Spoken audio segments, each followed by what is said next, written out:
The beauty of it, looking back now, is that there was no process at the start, and that is something I think that, at least for me, is important because that work really began when I was at a period in my photography where I was really unfulfilled with the work I'd done for the previous, say, 15 years, and I had no idea what to do next, and I was potentially thinking about quitting just because I thought I was maybe done with photography.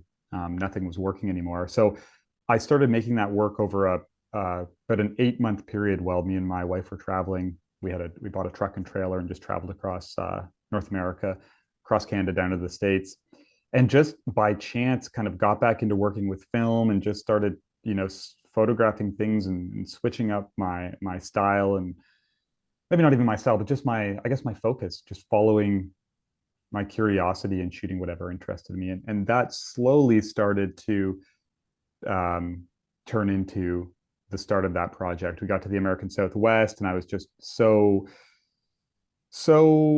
I became consumed with the environments there and was so fascinated by them. And that paired up with kind of this new curiosity I had just led to me going and photographing as much as possible during our travels for, I would say, about 4 months. And during that 4 month period, the work was nothing more than, oh, I'm enjoying photography again for the first time.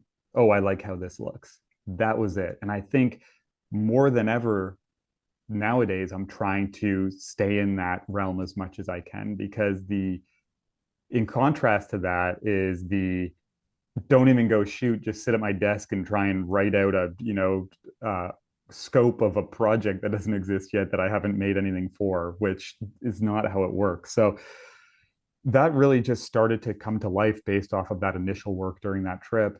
And then I started making trips back by myself as I started to think, oh, maybe there's something here. But it probably wasn't till about 2 years of making work out in the West that I started to think, oh, like there's a project here.